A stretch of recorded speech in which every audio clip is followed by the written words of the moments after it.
Nice to see you. Yeah, good to see you as well. Listen, take the jacket and your shirt, and we'll see what it looks like. You can put it on your back at the chest, wherever you want. Well, actually, I couldn't have that on my body because I hate to tell you, but it was somewhat different. In fact, it was quite a big difference. You have to understand, I was just crawling along. I had one day to live. I was on my knees and I was hallucinating. And then those enormous doors opened up. Lots of horses kept galloping out, and there wasn't death that was driving those horses. It was the angels. And I had this vision. Death didn't want me. Death didn't really want me.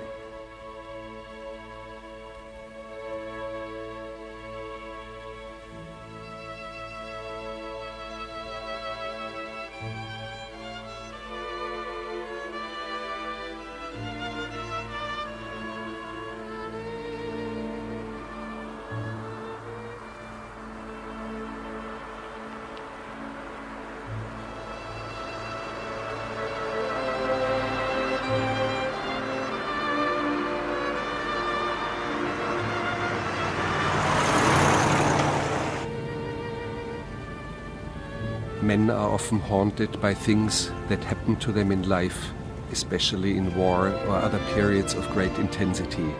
Sometimes you see these men walking the streets or driving in a car. Their lives seem to be normal, but they are not. When I'm driving my car, I often hear the voices of my dead friends. Sometimes my friend Dwayne Martin calls me and tells me that his feet are cold. Because of this, even on a warm, sunny day, I keep my convertible top up. I was shot down over Laos in 1966 in the early phase of the Vietnam War. I never wanted to go to war. I only got into this because I had one burning desire, and that was to fly.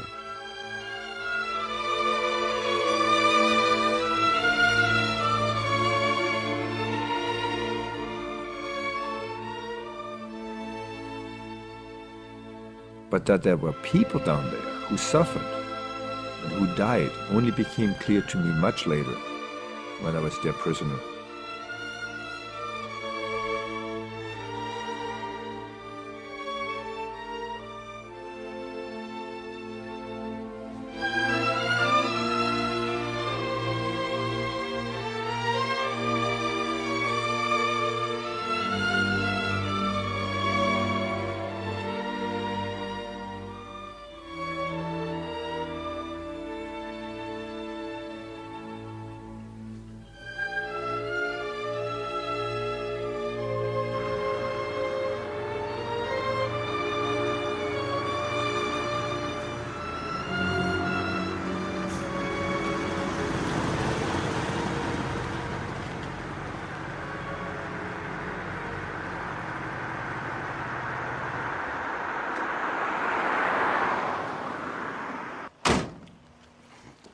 This is Dieter Dengler. He came to America 40 years ago, and for the last 15 years he has lived on Mount Tamalpais, north of San Francisco. Yeah, this is a lot of fun.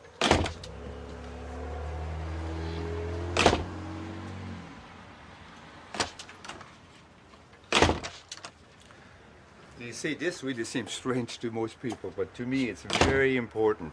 It denotes freedom to be able to open or close a door.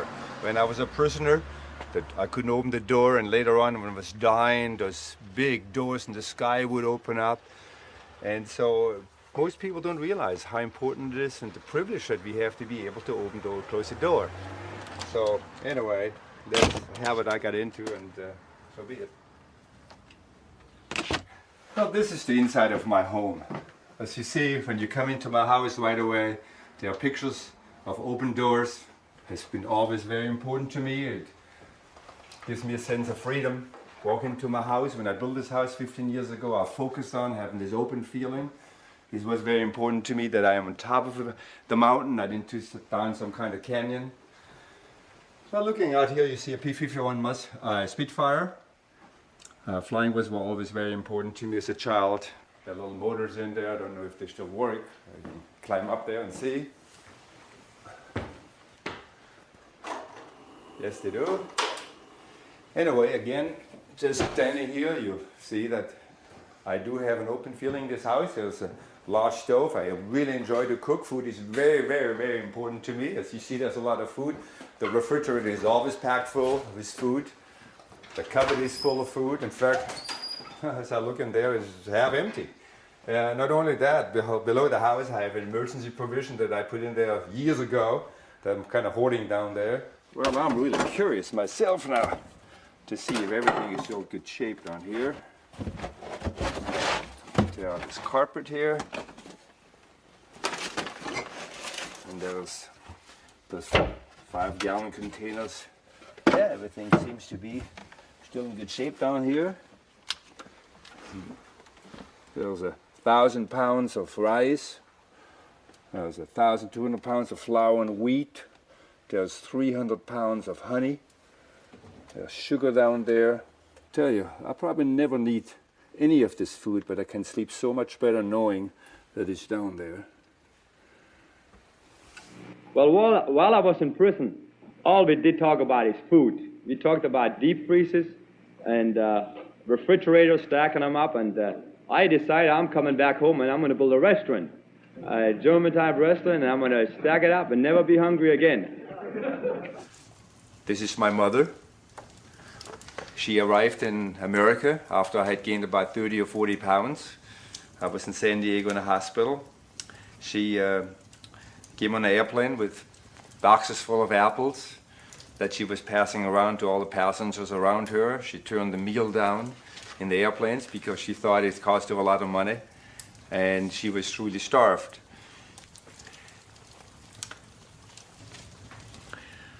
This is my father. I only knew my father from pictures. He was killed in the war. I miss not having a father.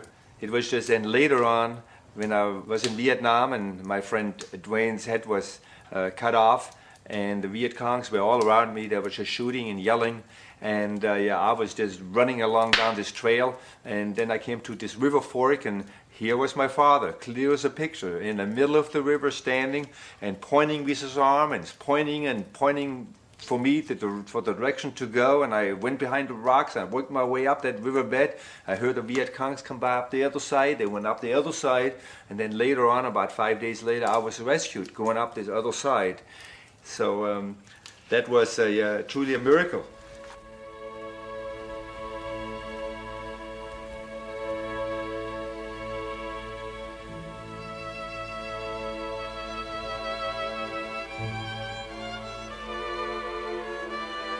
Below me, you see my hometown, Wildberg. I was born there. My childhood years were spent right here. Down here, you see the church, and a few houses to the left was my house. It's not there anymore. The bombers came in and wiped out this town.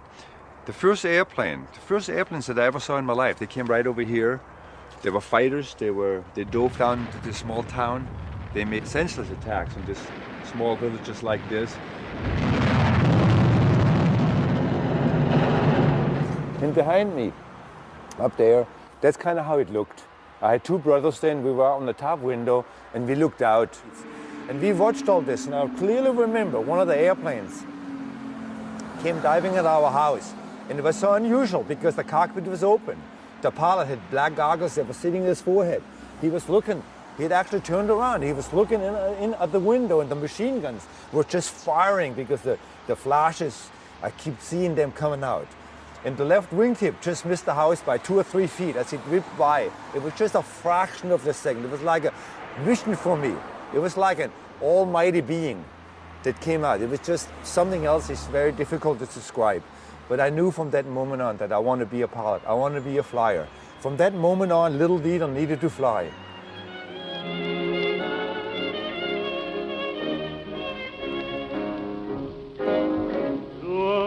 El parpadeo de las luces que a lo lejos van marcando mi retorno. Son las mismas que alumbraron con sus pálidos reflejos hondas horas de dolor. Y aunque no quise el regreso, siempre se vuelve al primer amor. La vieja calle donde el eco dijo. I have a few medals that I received. It's the American Fighter Ace Medal. Right over here is the Purple Heart Air Medal, Distinguished Flying Cross, and the Navy Cross. Up here in the corner, there's a sword. It's called the Sword of Loyola. It was blessed by the Pope. It was brought over here by a bishop. There's two in existence. J. Edgar Hoover got one, and I was lucky to get the other one. What does it mean for you to be a war hero? Oh, I'm not a hero. Only people who are dead who are heroes. And that's the last thing I want to be, and I don't think of myself as a hero. No, only dead people are heroes. If I start over here, this picture was sent to me recently by a friend. This is the last shot of my airplane when I took off for Vietnam. And this is how the airplane looked 2 hours later. And this is Dieter Dengler, 6 months later, after his rescue. He was down to 85 pounds.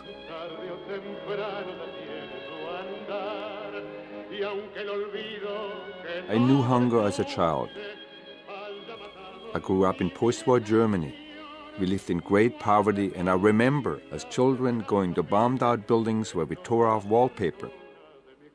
My mother would cook the wallpaper and we would eat it because there were nutrients in the glue.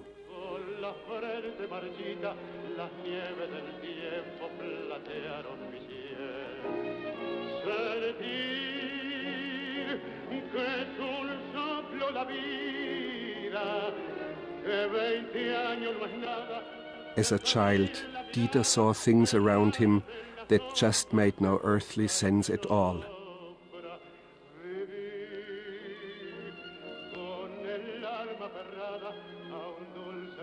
Germany had been transformed into a dreamscape of the surreal.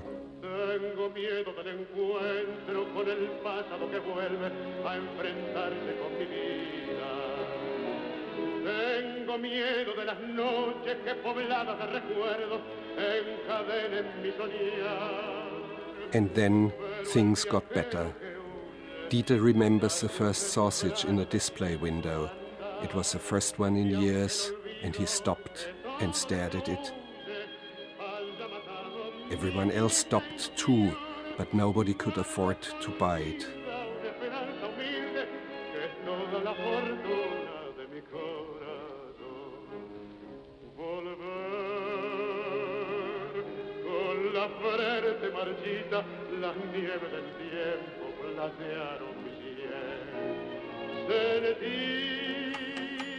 In post-war Germany, there was no aviation, and therefore it remained Dieter's dream to become a pilot.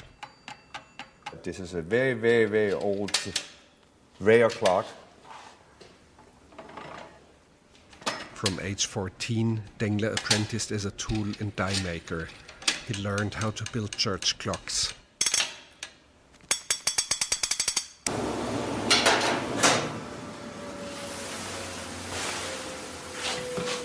Not only did I learn to be a church clock builder, I learned to be a blacksmith.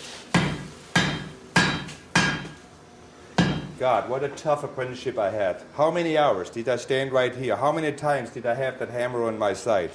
I had this boss, he was an old man, he was a blacksmith, he had hands like that. Many times he would come up, he hit me in the face, I would be passing out.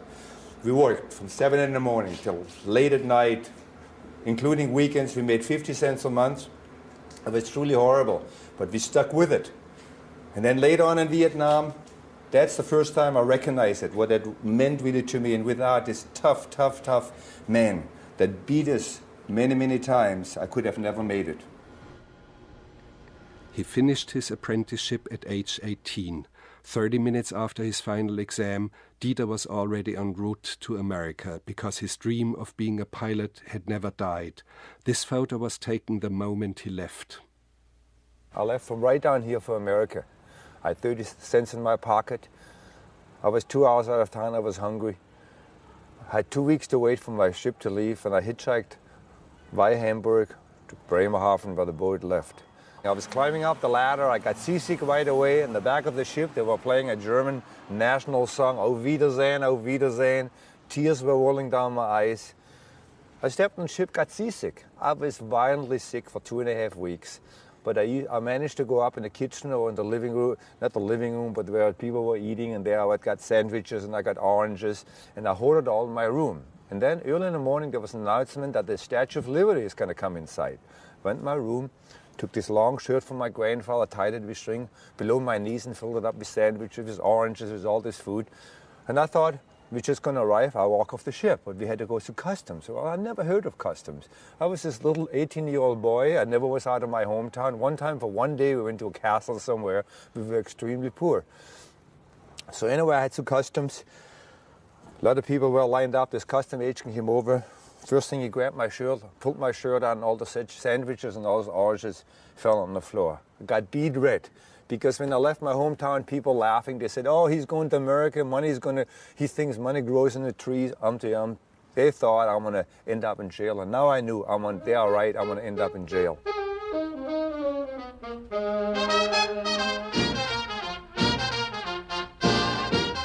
I didn't speak any English, I knew a few words. Times Square. The highest house was 2-story houses that I saw in Germany. Here, I'm in New York, Manhattan. Walking around, it was just a whole new world for me. But again, of course, I was extremely hungry. So I lived in the streets for about 10 days, and I met a couple of people, and finally, I joined the Air Force because I really left Germany to become a pilot. And I couldn't do it in Germany. Germany didn't have an Air Force. They didn't have an airline. I had no schooling whatsoever. We had to work to help our parents just to survive and to live. And so I went to the recruiter in New Jersey, and he said, of course, if you join the Air Force, you're going to be a pilot. I signed up. 2 hours later, I was in San Antonio, Texas. They cut my hair off, but instead of becoming a pilot, they put me in the kitchen. There were 5,000 recruits there, 7,000 recruits. I peeled potatoes for 2.5 years. And then finally, I put them in a motor pool. I changed tires, but I never got near an airplane. I went to night school. I became a citizen. And then I left for California because I knew by then what I had to do. I had to go to college, get a college degree to join the Navy. And that's what I did. I bought a car, an old VW bus. There was a big hole in the side. I parked in the parking lot. I had my surfboard in there, my skis in there. That's where I lived for 2.5 years. Worked at night, went to school. And after that, I joined the Navy. And then I was based in Alameda. And then from there, we left on the aircraft carrier for Vietnam. But from the air, Vietnam didn't seem real at all. For Dengler, it was like a grid on a map. He had suddenly found himself not only a pilot, but a soldier caught up in a real war. But even though it was all very real, everything down there seemed to be so alien and so abstract.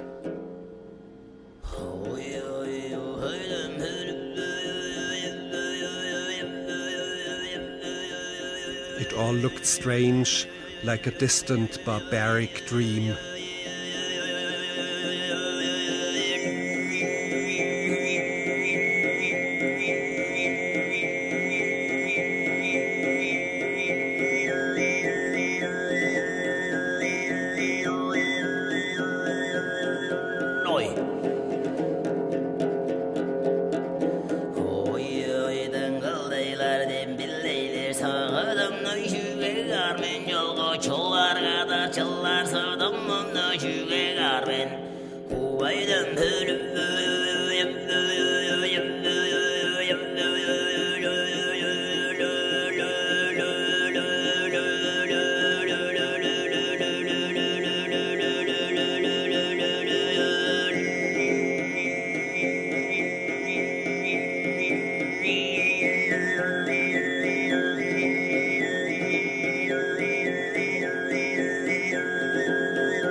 Also, I flew the Skyraider over Vietnam. I had just left the carrier. I had flown 2.5 hours to heavy flak. I was coming near my target, and I clearly remember my target was disappearing right at the wing root where the wing meets the body.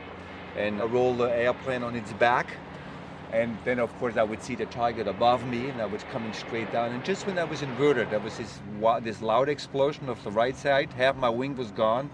And I remember the brightness of it was just like a lightning striking. The airplane then tumbled through the air. I reached down and I dropped my tanks, and I thought I'll belly the airplane down in this valley. But then more explosions went off of my right wing. Boom, boom, boom. The brightness is really what I remember. I decided maybe I can fly the airplane and glide it right over this ridge. There was a ridge on the right-hand side. There was a lot of trees, as I said. There was an enormous tree in front of me, and just before I hit it, I kicked full right rudder. The airplane yawed to the right. There was an impact on the left wing. They snapped this thick tree off, and of course then the left wing went back. Then the entire tail, the rudder, horizontal stabilizer, everything just tumbled by. I clearly remember the canopy start cracking in the lower left-hand corner, just like slow motion. It was cracking, it ripped off, then my helmet was jerked off my head, and then the airplane started to cartwheel. And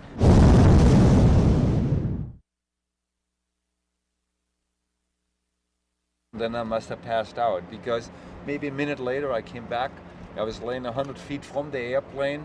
Dust was still in the air. It was very, very quiet. Of course, I crawled out real quickly, and then I ran towards the jungle to get away.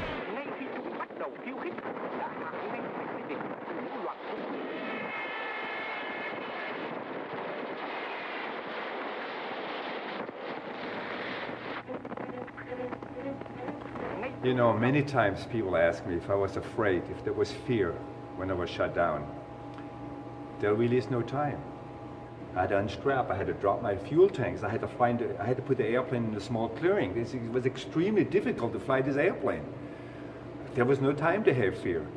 And then later on, it's just like on an aircraft carrier. 3 o'clock in the morning, you're flying through this monsoon rain. It's really not a rain, it's a waterfall that you're shooting through at 80 feet over the water, 200 miles an hour, trying to find the aircraft carrier. You have only contact through your headset with the operator on the ship. It's total darkness. And finally there's this enormous bang as you hit the back of the aircraft carrier on your landing. Then as you pull over to the side, as I turned my engine off, and the engine would spin down and go wop, wop, wop, wop, spin down. Then my legs, that's the time when my legs start shaking, and they would shake and shake and shake, and I'm trying to hold them. I couldn't even hold them. I would sometimes have to sit in the cockpit for 5 minutes before I could crawl out. And ironically, later on, just before dying, there is no more fear. It's like a dream. It's just like floating along in a real thick medium. I used to pinch myself. There was no more pain. And I thought, is this real? Is this unreal? And this is basically what death looks like to me.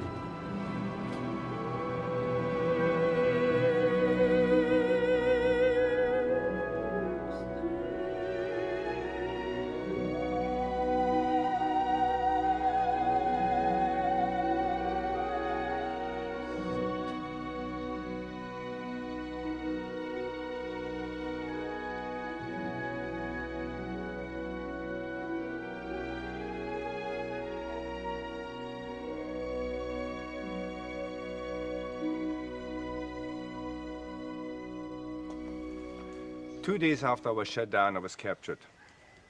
I did the unforgivable. I crossed a small clearing. I came out of the thick jungle. I came to a small trail. I looked to the left. I looked to the right. There was no one there. I wanted to run across. I was at about 10 yards out of it, and someone yelled, "Youth, youth." I turned to the right. There's a guy standing there with a pistol. Another guy was standing there with a rifle. My hand shot in the air. I yelled in German, "Nicht schießen, nicht schießen." Right away, I was surrounded by 6 other guys. They stripped off my clothes. I was searched. They took everything away. They bandaged my left leg with bamboo because I heard that in the crash. And then we started to run. We ran and ran every so often I would collapse. They would massage my leg. They would give me some water. And then late in the evening would arrive underneath a cluster of trees so the airplanes couldn't see us. Normally what they would do, they would take 4 pegs on the ground. I would have to lay on the ground. They would tie my ankles to the pegs and they would tie my hands to the pegs.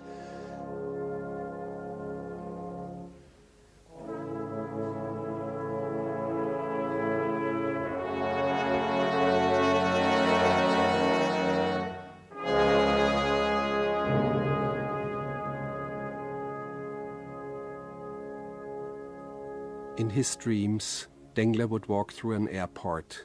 He was going to fly back home to the Black Forest. But all the planes had been smashed to pieces. Yet he knew that the pieces would start to move and to reassemble themselves again into real planes, as a broken coffee cup in a film played backwards puts itself together and leaps back up on a table.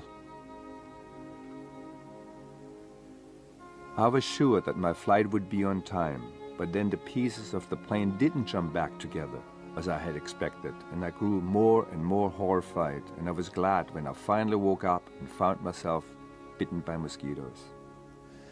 In the mornings I wake up and a lot of times I couldn't even see because the mosquitoes had stung and my face was all swollen up. Then we just walked for days and days like that. There were a lot of airplanes in the air. They were looking for me, my buddies. And I need to make a signal. I need to have some kind of device to signal to them. And luckily at one time I spotted a small survival mirror in the tobacco pouch of one of my guards. I hung around his guards all the time because sometimes we would walk way late in the evening. It was total dark. My hands were tied. The guard would be in front of me. My hands would be tied. It would go over his shoulder. Here I had the right guard in front of me, and very carefully, ever so carefully, I opened this pocket and I took this box Dengler out, succeeded in stealing the mirror, and for the first time he spent a night in a hut. My legs, my ankles would be tied together with a rope. A rope would go down, there would be a peg on the ground, that's where I would be tied up. They would feed me up here. Then when the sleeping time came, I would then lay down. A guard would be in my right, a guard would be in my left, there would be rifles there. And that night I woke up about 11 o'clock, 12 o'clock in the morning because it was bitter cold. They were snoring so loud. I got up. I knew that was the right time. I kicked my legs up 2 or 3 times really hard. The peg gave way. I came up, I untied my legs. Slowly I came forward to this edge and very so carefully I let myself down to the edge. Just when I hit the bottom, the pigs and the dogs and the chickens ran off. There was a hell of a racket. I quickly went back up. I lay down again. I didn't move. They kept on snoring. Nobody noticed. I tried it one more time. And then I was free. I was in the jungle, but I couldn't move because it was so thick, but my target was a mountain, a karst mountain just like that, and that's what I was heading for. I'd seen that in the moonlight, but I didn't realize it was a karst mountain. There was crevices after crevice. There was very sharp rock. It was very difficult to go up to this rock. I finally got on top. There was no vegetation on top. That day, nothing came. They had stopped looking for me, not a single airplane. The only thing that really came was the sun. And it got hot. I didn't count on that because I was for the last 2 weeks in the jungle. And it was cool down there, and I was already getting delirious, and I saw all those, it was just terrible up there. And finally, I decided to work my way down from this hill towards a water hole. I had seen a stinking water hole in the bottom of this hill, and that was my target because I knew water was the only thing that would make me survive.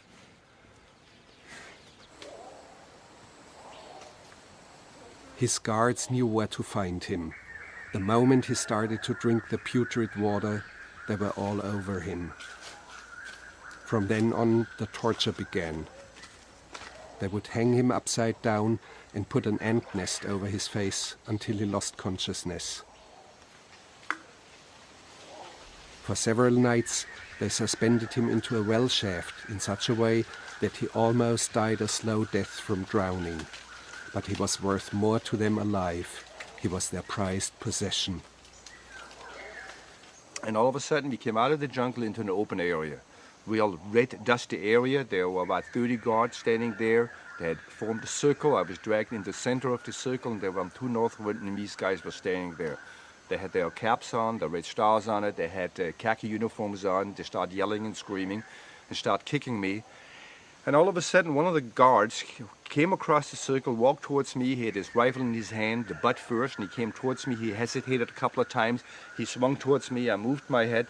He hit me in the shoulder, knocked me down on my back. The gun went off, and I clearly remember looking across. Another one of the guards closed his eyes, fell backwards over. He had no shirt on. He had just a loincloth on. I saw the blood coming out just above his kidneys. His buddy saw that. He took his gun, started shooting at this guy who shot this guy. I'm laying on the ground. All of a sudden, bullets are flying. They're screaming and yelling. They had forgotten about me. I thought it was the end of me. I had closed my eyes. I waited to be shot myself. I closed my eyes. I looked over. I saw someone wrap a loincloth around this guy's waist. You know, it was natural for them to be really angry at me now. I had escaped from them. They had lost face, and they really want to get even. Whenever we near the village, that's when they really became aggressive. They had this new idea. My legs were tied up, my arms were tied up, my hands were tied up. I was tied behind the water buffalo. They hit the water buffalo with a stick. It started taking off. I was hopping behind it. I was trying to keep my balance, but pretty soon I fell over. Two or three of the guards, the bad ones, kept walking to the right and left. They were kicking me in the face with the dust all the time. They were kicking me. Other guys would jump into my back. The kids were laughing. They thought it was just as a lot of fun. Later on, they wanted me to sign something condemning the American aggression in Vietnam. I didn't sign it. I didn't believe in it. They came up with this idea. They stuck small little pieces of bamboo underneath my fingernails. They cut my arms. They put pieces of bamboo, actually they stuck it in there, and they left a piece of bamboo in there. They cut here, they cut here, they cut here, at various different places. Then one guy had this idea. They put this rope around my upper arm. Like a tourniquet, they put a piece of wood in there and twisted it until the nerves were cut against the bone. My hand would drop, and this hand was completely unusable for 6 months. They were just always thinking of something to do to me. It's Christmas time in my hometown in Germany. It's beautiful. All the decorations, it's like a Christmas calendar. But many, many years before, during the Nazi time, it was a different story. In fact, in this town, 100% of the people voted for Hitler, except one person, my grandfather. He was picked up at the house.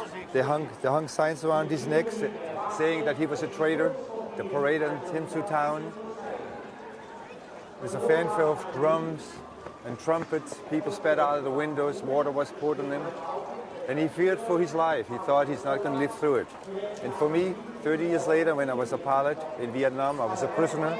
I was tortured, and they wanted me to sign a piece of paper saying that I condemned the American action in Vietnam. And I was strong enough not to do that. Many times this strength came through my grandfather. I was thinking of him, and if he could do it, so could I do it. Stop! Chú đi lên, chú!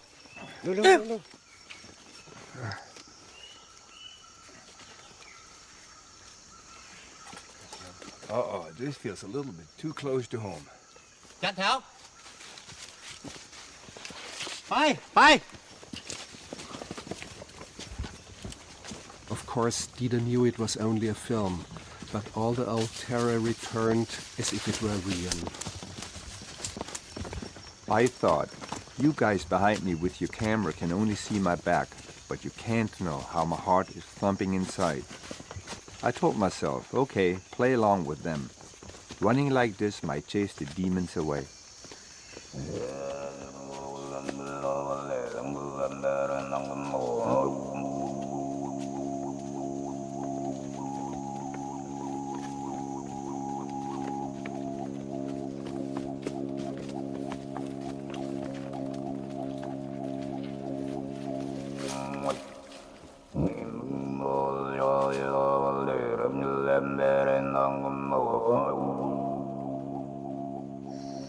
Almost everything that I learned in survival school back in California, I couldn't use in the jungle. I watched my guards. They taught me a lot. They taught me how to set traps. They taught me how to make fire. In the jungle, it's quite easy to find an old piece of bamboo, which is right here. You split it in half, and then you mount half in a vertical position. You take 4 or 5 sticks and just to hold it into place. Then you take the other half, and you cut a groove in the other one from the top. You cut this groove just far enough in so it just barely comes back on the other side. Then you take a machete or anything else and you make some scrapings of the bamboo. As you can see, it looks like little wool. Now I have prepared this a little bit already, but you take this wool and you put it over this crack, then you start rubbing.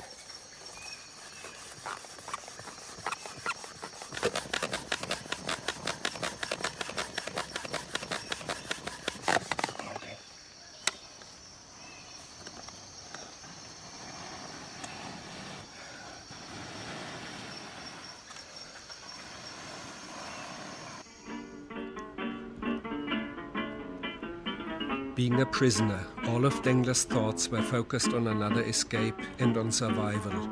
Back in the mid-60s, American strategic thinking was turned against Russia, so all survival meant survival in Russia and Siberia.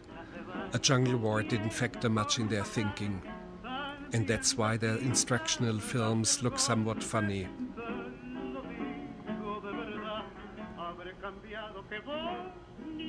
You know, when it rained that hard, you didn't have to collect water. Of course, our man immediately comes across Heart of Palm. The film hints as easily as in the supermarket.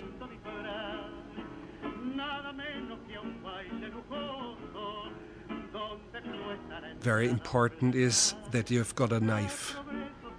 Of course, our man also has his whetstone on him. And you better look hard for the enemy.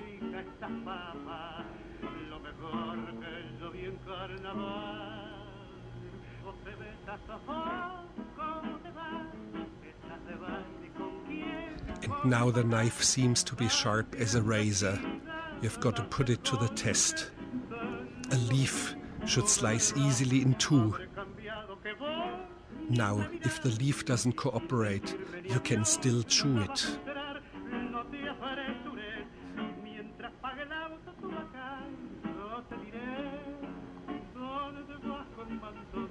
Let's suppose you are wounded. It's always smart to have your medicine kit on you. You apply the right ointment, rub it in, sleeve down, and done. And it's a good idea to bring your radio transmitter along. You make your position known to the planes above.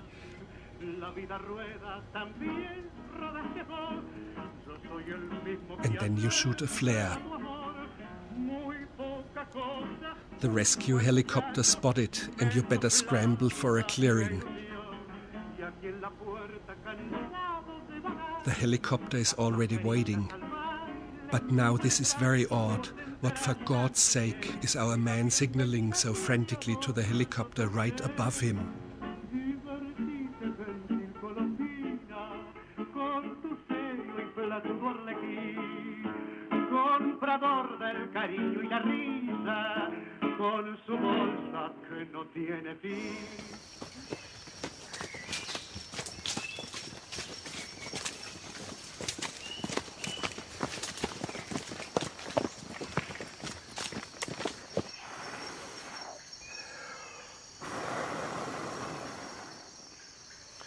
As we were walking through the jungle, we always had fire with us. One of our guards had this little container on wires. It was full of charcoal. He would swing it back and forth so it wouldn't go out. Some of the other guards would have a fan made out of bamboo. They would cut it on top with a machete, then they would beat it flat with a rock. They knew exactly what wine to cut. Some white sap would come out. It was really sticky. They would smear it all over the surface here. And as we were walking along, they would just see a small or a big bug way up on a branch or on a leaf. They would reach up very carefully, and the wings of this bug would stick on it. They would take it off and they would lay it on top of this charcoal. And as we were walking along, they were barbecuing all the time. In fact, one time I turned around, they had a small bird barbecuing. When we got there in the evening, they weren't hungry.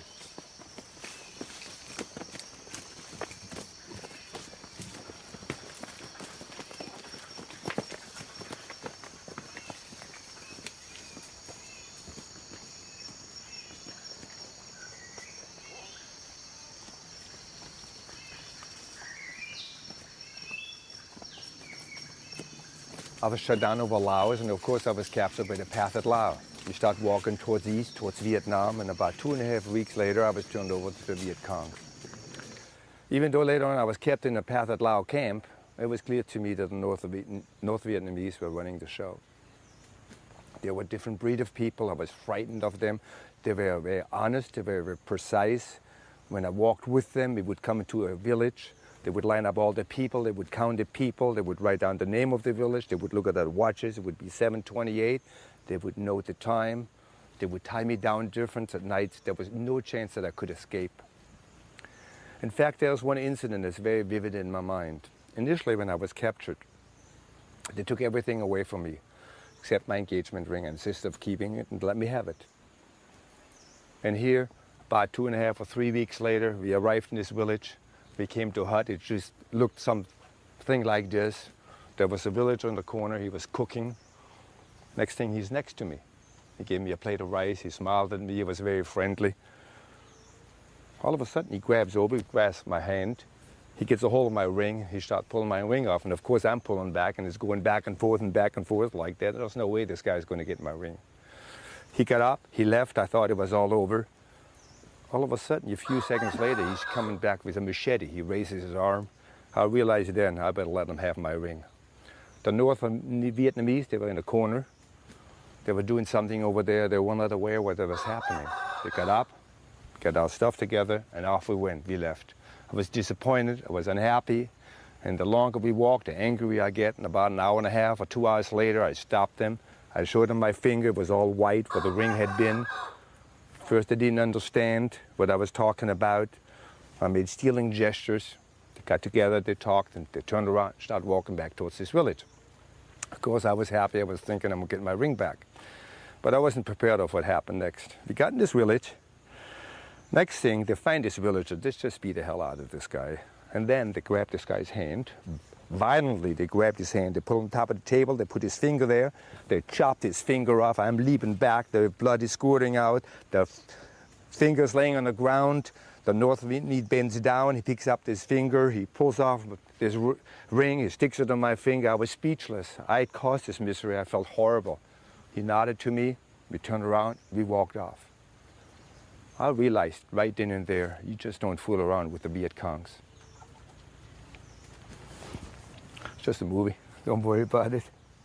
And you still got your fingers and everything.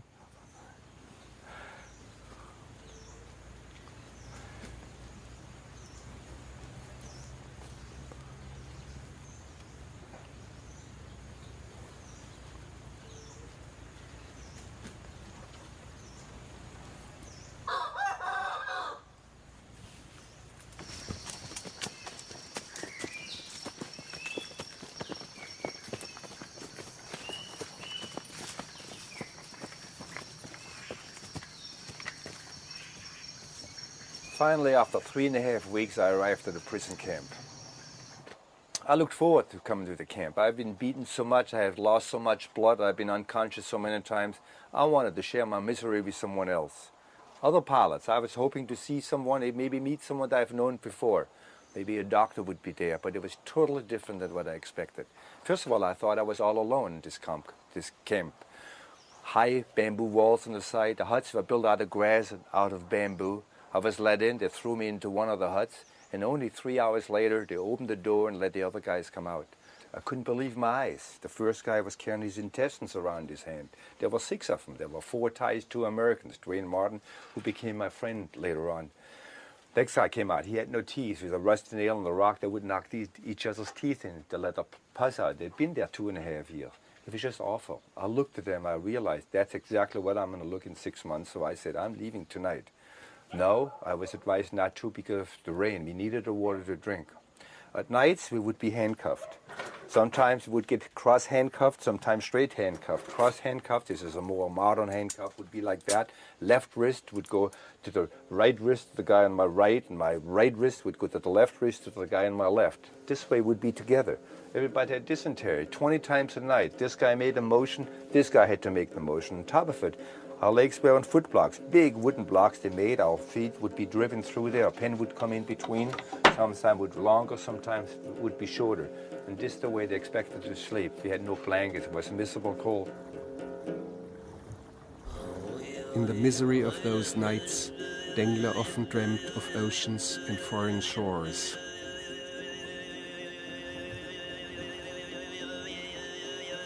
And I dreamed that a boat appeared, and the whole American Navy came to rescue me.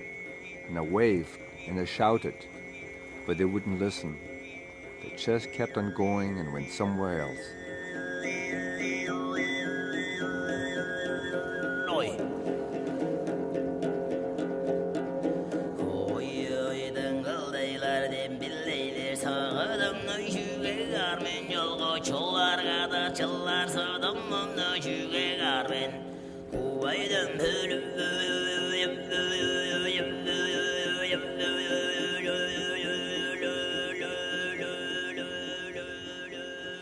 As far as food, they themselves were very poor. At the beginning, we would get a handful of rice, then later on a handful of rice for all of us.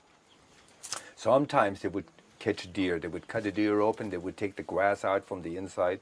That's what we would get to eat. They would keep the meat. They would take the meat and stuff it in a bamboo container. After 4 or 5 days, it would rot so bad for themselves. They would come in with a towel. They would pour it out. It would be white, covered with maggot. It would stink to high heaven. First time I tried it, vomited. But if you didn't eat it, you just died. We were lucky, though, because we couldn't go to the bathrooms. Once every 3 or 4 weeks, they would let us out. We would go to the bathroom right below us. It would stink to high heaven. I mean, it was awful. But there were rats down there. But we couldn't catch the rats. But there was a snake there. And every so often, we were lucky to catch that snake. We would look. We would lay on our bellies. We would watch the snake line up on the rat. Get a hold of the rat. We had the stick. We would get the snake. We pulled the snake up. We pulled the rat out. We cut the rat apart. And everybody got his share. We lost, of course, a lot of weight waiting for the rain to come, but we had to supplement our food for the day that we left for freedom. Well, initially February and March, we were allowed to go to the bathroom in the morning for about 2 minutes. And we have a couple of tubes you go in at night, and you can imagine, you have a big block in woods, and you're handcuffed like that, and you got to go to the bathroom at night with a guy having diarrhea or dysentery.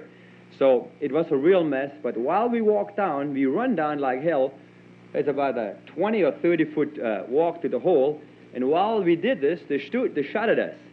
And it got so close that some of the prisoners came back with black in the face or greased their hair with a bullet, and so we didn't want to go anymore. We rather stayed with the tubes. Why were they shooting? The question is, why were they shooting at you? Just harassment. They will take a gun and they show it to you that they put a round in it and they put it right on your head and they take the safety off and they go click, click, click, click, click, and they laugh. And stuff like that. So, lucky to be here. The camp was inside Laos, and the shortest way out would have been east to the ocean. But there were impassable mountains and, of course, North Vietnam. What made most sense for them was to go west, to float down a river to the Mekong and then cross to freedom in Thailand.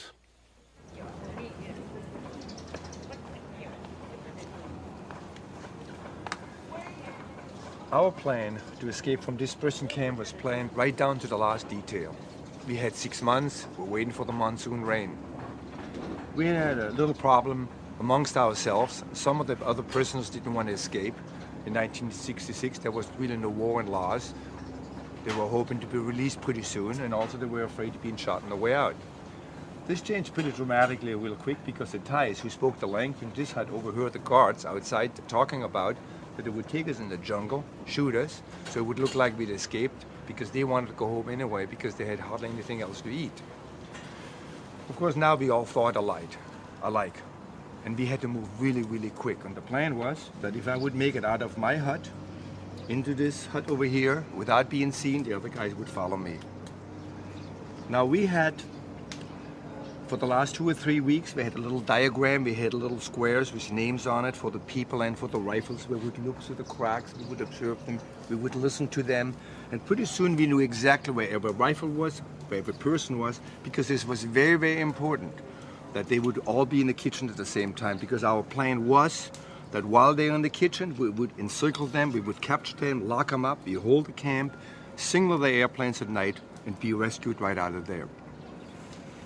Now, during the day, there was only one time that we could do this. We had about 2 minutes, 120 seconds to do this. And this is when the cook over here would yell, chow time, food time. They would take Only then would the guards leave their rifles behind. Next problem was to get out of the handcuffs. It's quite simple. And nowadays, everybody ought to know how to open the handcuff. If you come a little closer with your camera, I can show you how to do that. With this small key, I'm going to open the handcuff to show you the functions inside. As you look in there, you see the small spring going back and forth. You also see a few teeth in there that hold the handcuff in place.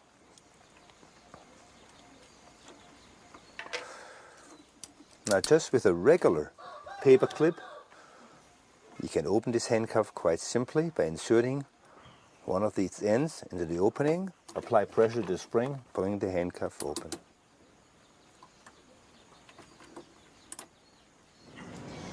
The day came, the cook yelled, chow time.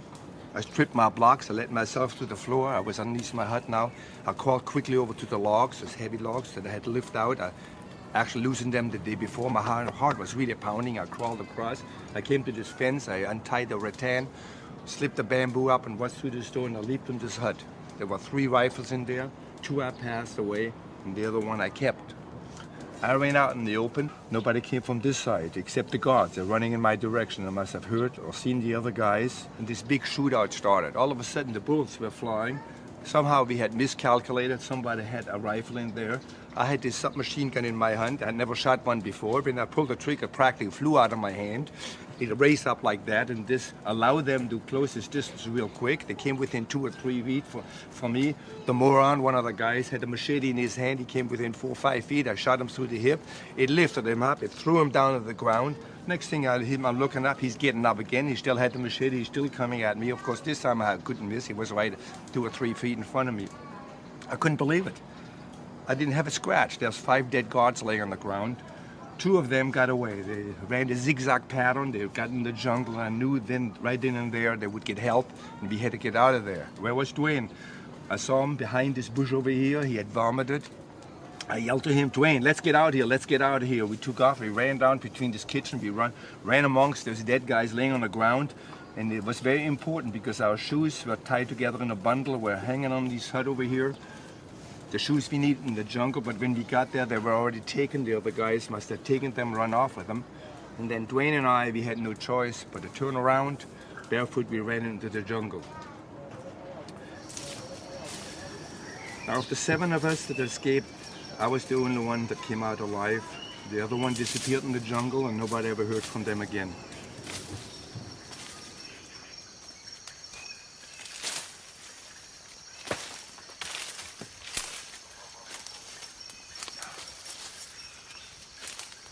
God, how I ever made it through this jungle, barefoot for weeks, I never know.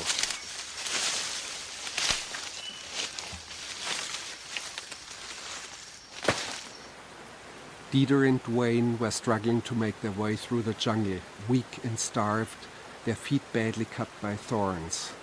After 10 days they reached a river, somewhat like this one. Only the river was much higher because of the monsoon rains. We were ecstatic. We felt like dancing, and we thought that this was our highway to freedom. Exhausted as they were, they managed to build a small raft and climb aboard. There we were on this river, this beautiful river drifting down between hills and mountains for a couple hour and a half down towards Thailand. I thought I heard something. I said, Dwayne, do you hear anything? But then it got quiet again. But when we came around the next hill, we heard at the same time. We both yelled waterfalls. He leaped off. I jumped in the water. I was actually in water. I grabbed the rifles. I kicked as hard as I could. I was taking off. I was going then towards the side. Dwayne was already nearly over there, but I had those rifles in my arm and I couldn't really swim that fast. And the current started picking up and quicker.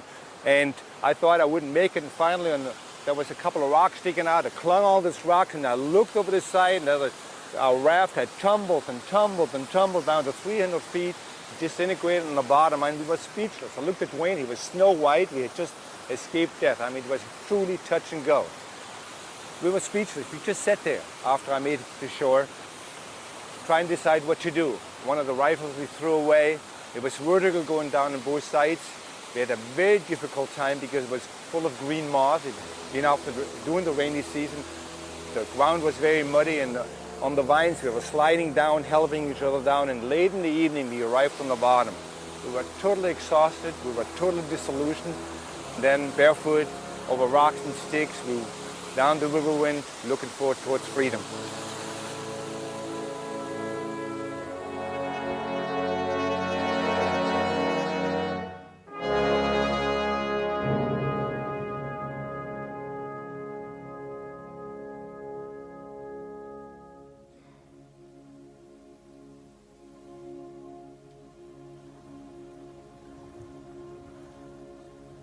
To this day, I often think about Dwayne Martin.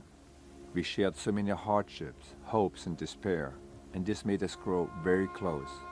At the end, Dwayne was closer to me than anyone else in my life, even closer than my mother and my brothers.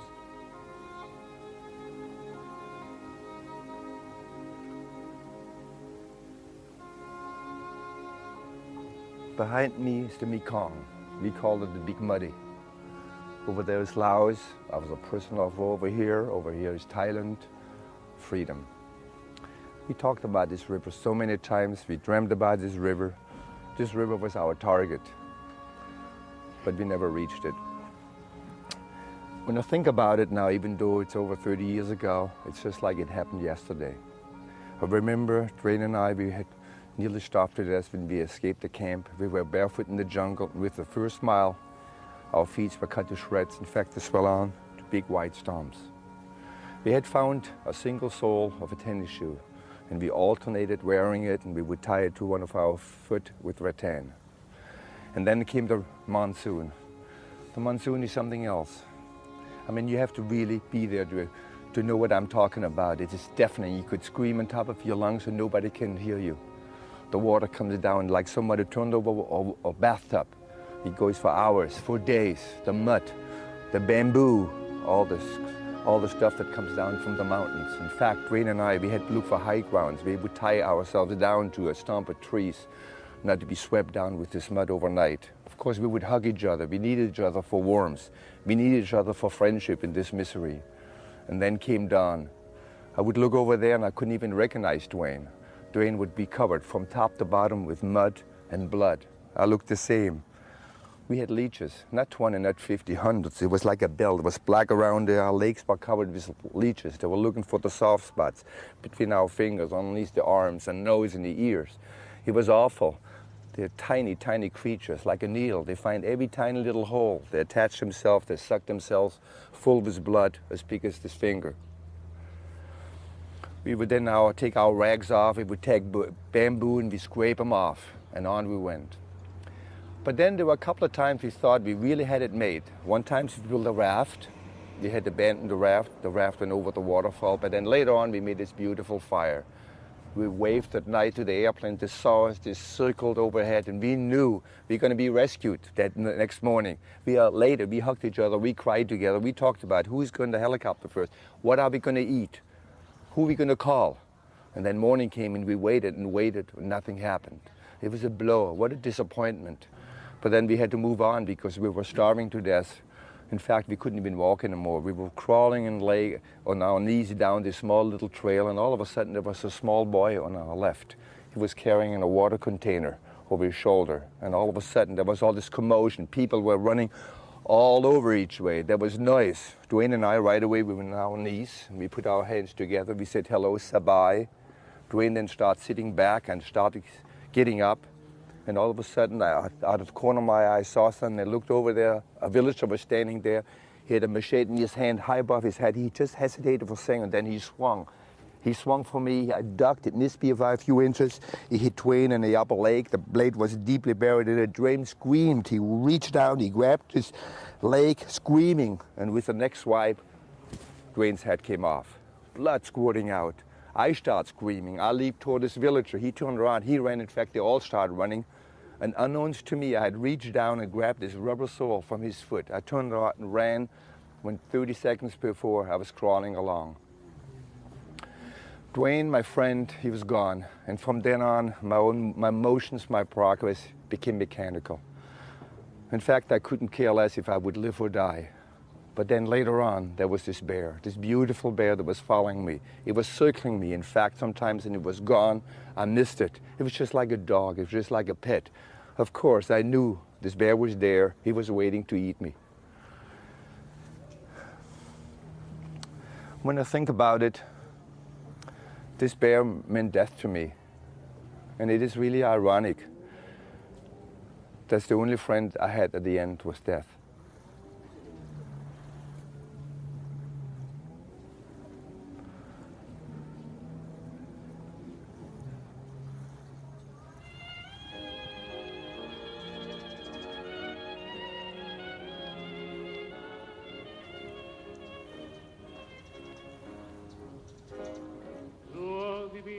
Parpadeo de las luces que a lo lejos van marcando mi retorno. Son las mismas que alumbraron con sus pálidos reflejos hondas horas de dolor. Y aunque no quise el regreso, siempre se vuelve al primer amor.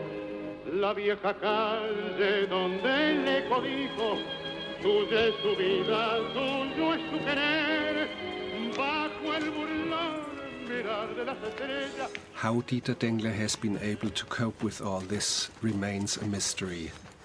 He hides behind the casual remark that this was the fun part of his life.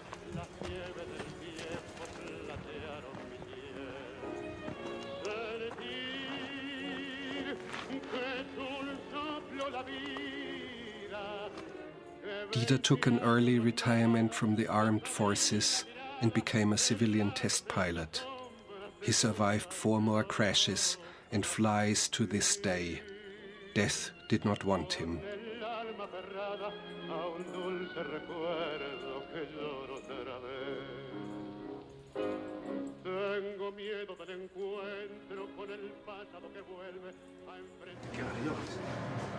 What's that, about 20 pounds? No, 30 actually. 30 pounds, wow. God, I'm surprised. How long did that take to cook that thing? 5 hours. 5 hours.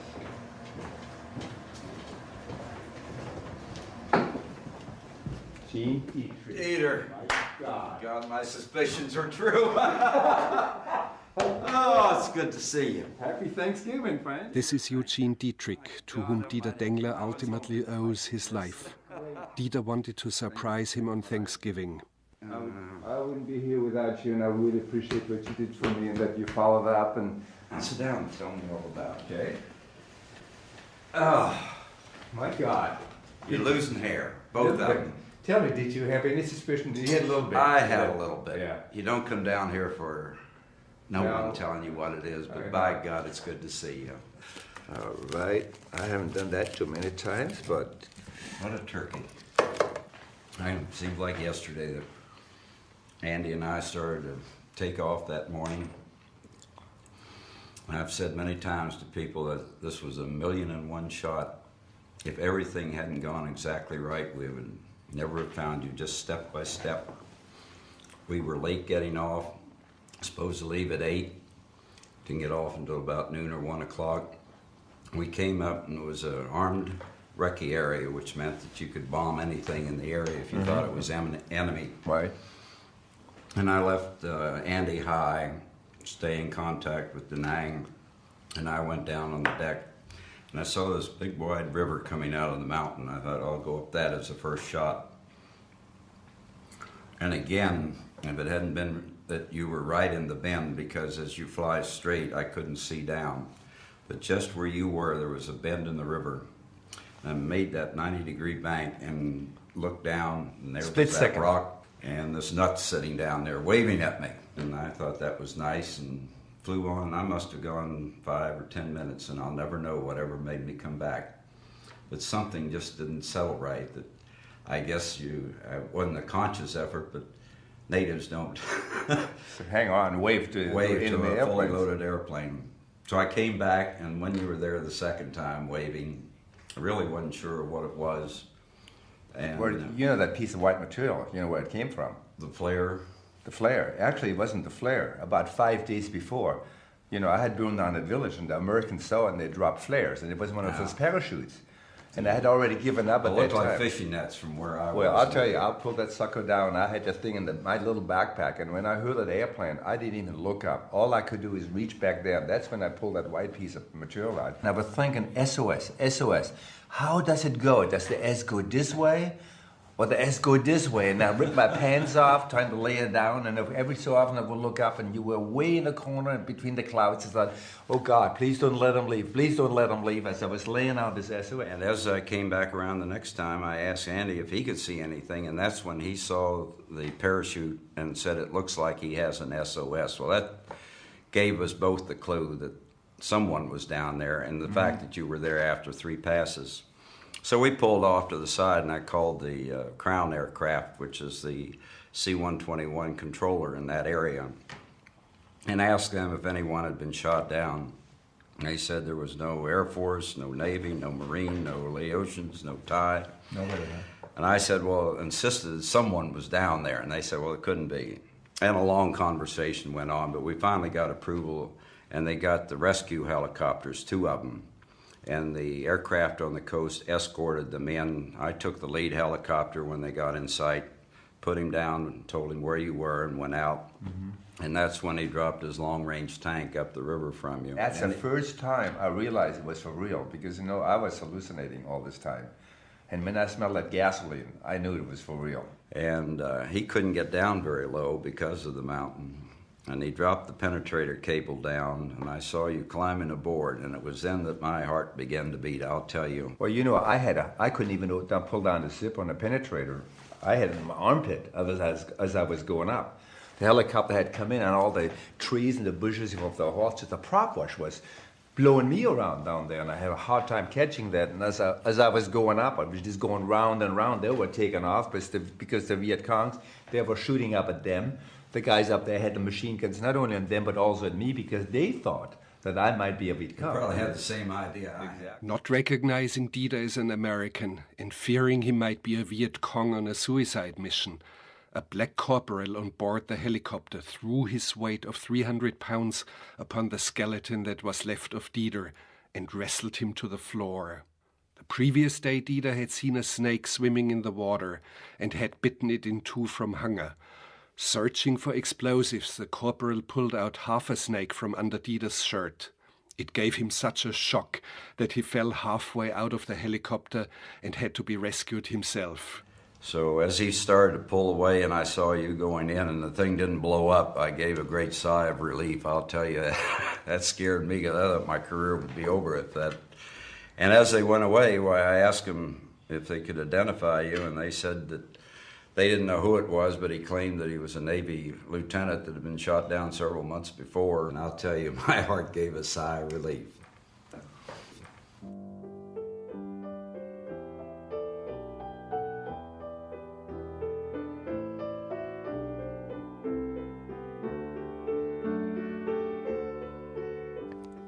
Dieter wanted to be back with the fleet, back on his ship. He had been taken to the hospital in Da Nang. He was safe now, but he was sure this was only a dream. For him, this was just a mirage.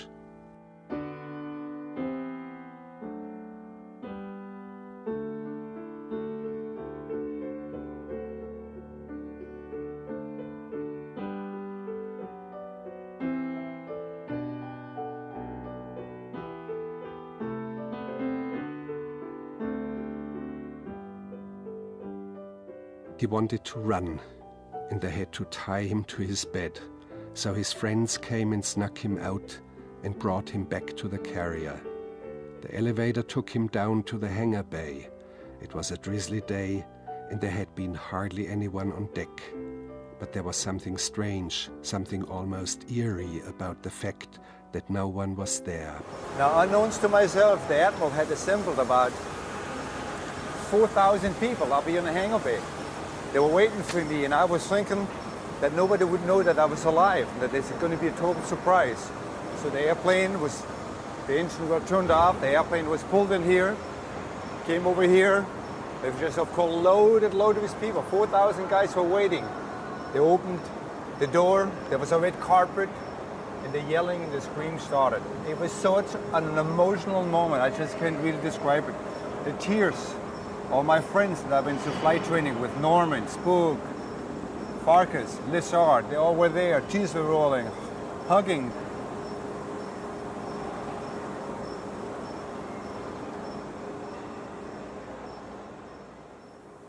And finally, I was on the aircraft carrier. There were all my buddies, my other pilots there. They did everything they could for me. It was just unreal. The Admiral packed his bag. He left. He said, Dieter, my quarters are your quarters. I slept in his bed. At nights, I would have dreams. I would yell and scream. My friends would tie me down. They even got afraid of me sometimes. So they finally figured it out, and they would take me up in the cockpit. At nights, they would take me up on top of the carrier deck, and they would pack me into a cockpit, put 2 or 3 pillows next to me. That's where I felt safe. That's where I felt truly, truly safe. And then I would sleep in there. In fact, later on, when I was at different bases, sometimes at nights, I would come down and I would go to an aircraft cockpit and I would just bed in there and I would sleep in there. And I brought you here to show you all these airplanes. I mean, this is a heaven for pilots. I mean, just look around. In every direction, there's just miles and miles and miles of airplanes everywhere. Here, miles and miles. God, look at the cockpits. This is just fantastic. This is just really, really, truly beautiful, and one could really feel at home here. This is just a heaven for pilot.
Oh, yeah. Oh.